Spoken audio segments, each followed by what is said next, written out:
बहुत सी बातें जीवन में ऐसी घटित हो जाती हैं जिनके संबंध में घटित होने के पश्चात जब हम विचार करते हैं तो समझ में आता है कि यह मेरे द्वारा किसी भी प्रकार से संभव नहीं था। इतना बड़ा काम हमारे जैसे साधारण मनुष्य के द्वारा कैसे हो गया? तो उस समय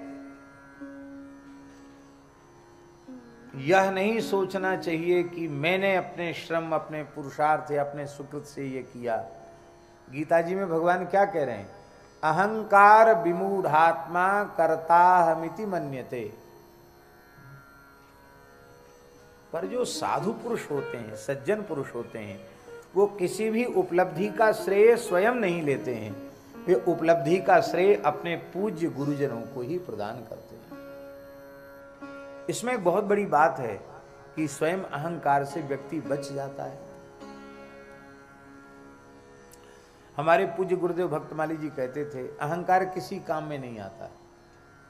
महाराज जी कहते थे अहंकार किसी काम में नहीं आता। किस काम में आता है? तो महाराज जी कहते जैसे बनी बनाई खीर में कोई मिट्टी का तेल डाल दे, केरोसिन डाल दे, तो क्या होगा खीर का? है? खीर खाने की तो बात दूर रही, खीर सूंघने के योग्य भी नहीं रह जाएगी। ऐसे ही मनुष्य के जीवन की जितनी उपलब्धियां हैं विशिष्ट, उनमें वो तो खीर के जैसी हैं और उनको मिट्टी के तेल जैसा अग्राह्य बना देता है अहंकार। इसलिए अहंकार कभी नहीं करना चाहिए।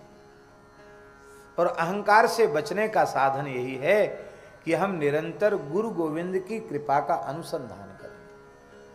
हमने जो कुछ किया भगवान की कृपा से किया। और देखिए ये बात बिल्कुल सत्य है, हम जो कुछ कर रहे हैं वो भगवान के अनुग्रह से ही कर रहे हैं। उपनिषद में एक आख्यायिका है कि त्रिलोक विजय का अभिमान देवताओं को हो गया था, तो भगवान ने कृपा पूर्वक उसे नष्ट करना चाहा और एक विलक्षण तेजोमय यक्ष के रूप में भगवान प्रकट हो गए। और इंद्र को बड़ा कौतूहल हुआ कि है क्या चीज, इतनी विचित्र क्या है। तो सबसे पहले उन्होंने कहा भाई कौन पता लगाएगा इसका? अग्नि बोले हम लगाएंगे, क्योंकि अग्निम ईड़े पुरोहितम, ये तो पुरोहित हैं। सबसे पहला ऋग्वेद का मंत्र अग्नि शब्द से ही आरंभ होता, अग्निम ईड़े पुरोहितम देवस्य ऋत्विजम। तो ये जातवेदा हैं, अग्नि हैं, अग्नि महाराज ने। उन्होंने वही अहंकार वाली युक्ति की। उस तेजोमय परमात्मा ने पूछा कस्त्वम, तू कौन है? ये नहीं कहा कि महाराज जी आपका परिचय क्या, ये सब नहीं कहा। कस्त्वम, तू कौन है? तो वो तो बड़े अहंकार में गए थे अग्नि, उनको लगा कि हमारा बड़ा भारी अपमान हुआ। अग्नि बोले अरे तुम जानते नहीं हमको, जात वेदा, मैं अग्नि। गुरुजी जात वेदा शब्द का बड़ा सुंदर अर्थ महाभारत में लिखा है। महाभारत में लिखा है वेदास्त्वदर्थम जातावई जात वेदा ततो ह्यसि। बहुत ऊंची बात। वेदाह त्वदर्थम जाताह, वेद हे अग्नि आपके लिए ही वेदों का प्रादुर्भाव हुआ, वेदों का प्राकट्य आपके लिए। क्योंकि वेदों का जो प्रयोगात्मक स्वरूप है वो यज्ञ के द्वारा ही चरितार्थ होता है, और यज्ञ अग्नि है, अग्नि स्वरूप ही तो है यज्ञ। चाहे स्मार्त यज्ञ करो तो, और श्रौत यज्ञ करो जिसमें वषटकार का प्रयोग होता है वो श्रौत यज्ञ होता है, जिसमें स्वाहाकार का प्रयोग होता है वो स्मार्त यज्ञ होता है।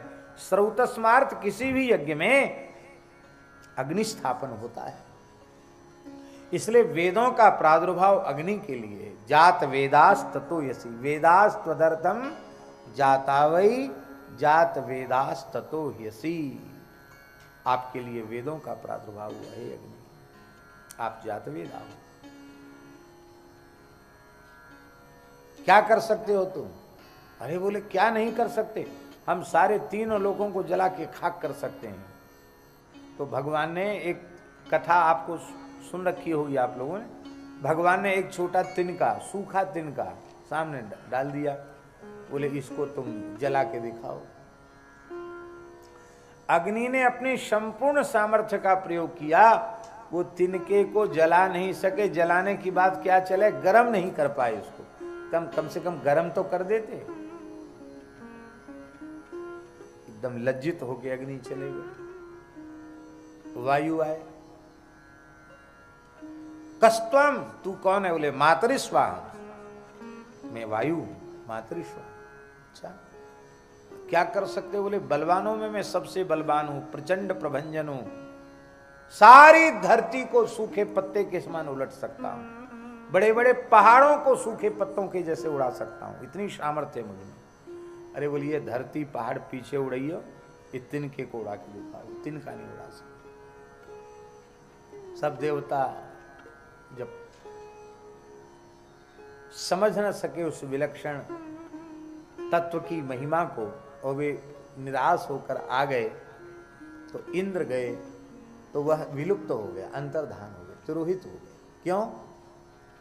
कि इंद्र को ज्यादा अहंकार था त्रिलोक विजय का, तो इंद्र के अहंकार को चूर करने के लिए वो अंतर्धान हुए कि जिनको तुमने भेजा उनको तो हमने बात करने लायक भी समझा, जो कुछ हुआ मेरी कृपा से हुआ, उसको तुमने अपनी स्वतंत्र उपलब्धि मान लिया, तो तुम्हारे जैसा अपराधी तो बातचीत करने लायक भी नहीं। इंद्र को बड़ी लज्जा हुई कि अरे हमको उस विलक्षण तेजोमय महापुरुष ने संवाद के योग्य भी नहीं समझा। इंद्र को लज्जा हुई, आकाश में भगवती पराम्बा उमा भगवती प्रकट हुई और उन्होंने इंद्र को अहंकार शून्य होने की प्रेरणा प्रदान। इस कथा के स्मरण कराने का प्रयोजन केवल इतना है कि सूर्य, चंद्र, अग्नि, वायु, वरुण आदि देवता भी बिना भगवत कृपा के कुछ नहीं कर सकते, तो हम तो अत्यंत सामान्य मनुष्य हैं। हमारे द्वारा जो कुछ किया गया वो भगवान के अनुग्रह से हुआ, गुरुजनों की कृपा से हुआ, संतों की कृपा से हुआ, भगवान की कृपा से हुआ। ऐसा यदि हम अपने आप में अनुभव कर लें तो अहंकार से उत्पन्न होने वाले जो प्रचंड दोष हैं उन दोषों से हम बच जाएंगे। सारे दोष अहम और मम से ही उत्पन्न होते हैं, और अहम और मम की जोड़ी है। अहम होगा तो मम होगा, मम होगा तो अहम होगा, और अहंकार ममकार से जब जीव बच जाता है तो मरने के बाद मुक्ति की आवश्यकता नहीं, जीते जी मुक्त हो जाता है, जीवन मुक्त हो जाता है। कितना बढ़िया हुआ है। वाल्मीकि रामायण में हनुमान जी कह रहे हैं रावण से, राम जी के बारे में, रावण जिसे तू मनुष्य कह रहा है वो राम जी कौन है? तो हनुमान जी का वचन है वाल्मीकि रामायण सुंदरकांड में, कर्ता कारयिता च सह। हनुमान जी कह रहे हैं राम जी कर्ता भी हैं और कारयिता भी, करने वाले भी हैं और कराने वाले भी भगवान ही। तो हम व्यर्थ अहंकार अपने ऊपर लेते हैं कि हमने किया अथवा हमने कराया। किया भी भगवान का और कराया भी भगवान का, ऐसा अनुभव करना चाहिए। कर्ता कारयिता च सह, भगवान कर्ता। अच्छा, कर्ता व्याकरण में कर्ता की परिभाषा क्या है? स्वतंत्र कर्ता, पाणिनि जी का सूत्र है स्वतंत्र कर्ता। अब ये स्वतंत्र जो शब्द है इसका अर्थ भगवान को छोड़कर और कहां घटित होगा? सर्वतंत्र स्वतंत्र केवल एक भगवान है। व्यवहार में भले ही हम किसी को कर्ता कह दें, लेकिन सच्ची बात है गुरुजी ने जैसा पढ़ाया है कि शब्द की अपर्यवसायी जो वृत्ति होती शब्दार्थ करने की, उस अपर्यवसायी वृत्ति का आश्रय जब हम लेंगे तो स्वतंत्र शब्द का अर्थ परमात्मा में ही जाएगा, क्योंकि स्वतंत्रता केवल भगवान में है। मद भयात वाति वातो सूर्यस्तपति मद भयात वर्षतीन्द्रो दहत्यग्नि मृत्युश्चरति मद भयात। सब कुछ भगवान के द्वारा हो रहा है। अब एक प्रश्न है कि जब कर्ता भगवान है और कारयिता भगवान है तो हमको फिर स्वर्ग नरक आदि क्यों भोगने पड़ते हैं? कोई पूछ सकता है ये बात? भाई जिसने किया अथवा जिसने कराया वही भोगे। करने वाले को कराने वाले को दोष लगे, हम तो कुछ है ही नहीं। अच्छा काम हो तो स्वर्ग भी परमात्मा ही भोगे, और कुछ अनुचित कार्य हो जाए तो नरक भी परमात्मा ही भोगे। जीव को स्वर्ग नरकादि का सुख दुख क्यों भोगना पड़ता है? बड़ा जटिल प्रश्न है ये, और इसकी आड़ में लोग बहुत ऊटपटांग काम करते हैं। लोग कहते हैं अरे ये सब करने कराने वाले भगवान है, भगवान की इच्छा से कर दिया। ऐसा भी लोग कह देते हैं करने वाले लोग। पत्ता भी बिना भगवान की इच्छा के नहीं हिलता, तो जो कुछ हुआ भगवान की इच्छा से हो गया। इसमें भी क्या है विशेषता भैया जी? अच्छा काम तो हमारे द्वारा हो गया, हमारी इच्छा से हो गया, और कुछ गड़बड़ हो गया तो भगवान की इच्छा से हो गया। तो ये भेद क्यों रखते हो कि अच्छा तो हमने किया और जो अनुचित हो गया वो भगवान की इच्छा से हो गया? ऐसा क्यों सोचते हो? सच्ची बात यह है कि जिस क्षण जीव हृदय से यह स्वीकार कर लेगा कि भगवान कर्ता भी हैं और कारयिता भी हैं, उसी समय वह पुण्य पाप की जंजीर से मुक्त हो जाए। फिर वह भगवान के हाथ का खिलौना बन जाएगा, भगवान के हाथ का उपकरण बन जाएगा। फिर भगवान ही उसके शरीर के द्वारा कार्य करेंगे, वह व्यक्ति कार्य करने वाला नहीं होगा। महापुरुषों के द्वारा भगवान ही काम करते हैं, भगवान का उपकरण बन जाते हैं महापुरुष, और भगवान उनके द्वारा बड़े बड़े कार्य कर देते हैं। पुण्य पाप के बंधन में नहीं रहते। इस प्रकार का जैसे विश्वास है कि भगवान कर्ता भी हैं और कारयिता भी हैं, ऐसा विश्वास जिस भाग्यशाली जीव को हो जाता है, निषिद्ध आचरण जागृत की तो चले क्या, स्वप्न में भी उसके द्वारा निषिद्ध आचरण नहीं होगा।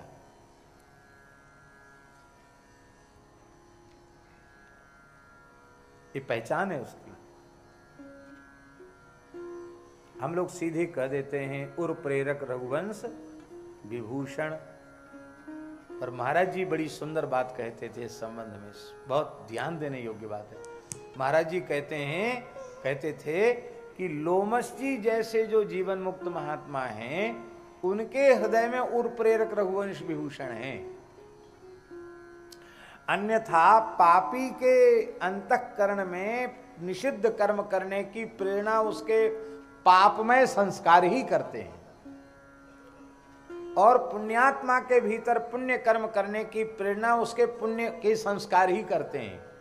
पर जो भगवान के भक्त पूर्ण ज्ञानी हैं, पूर्ण भक्त हैं, जो पुण्य पाप के बंधन से मुक्त हो चुके हैं, ऐसे महात्मा वे जो कुछ करते हैं वो भगवान की प्रेरणा से करते हैं। इसलिए उर प्रेरक रघुवंश विभूषण ये लोमस जी जैसे संतों के लिए है।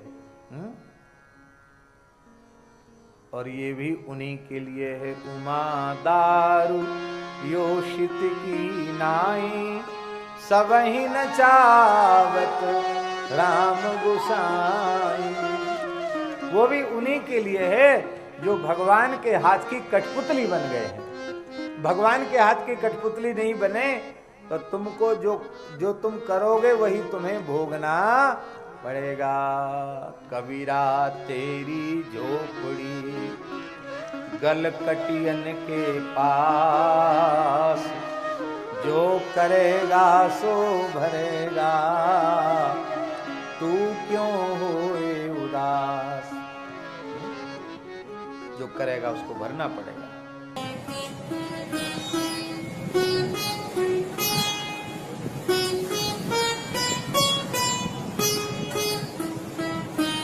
श्री सीताराम प्रतिदिन सत्संग एवं दर्शन के लिए श्री महाराज जी के ऑफिशियल चैनल को जरूर सब्सक्राइब करें।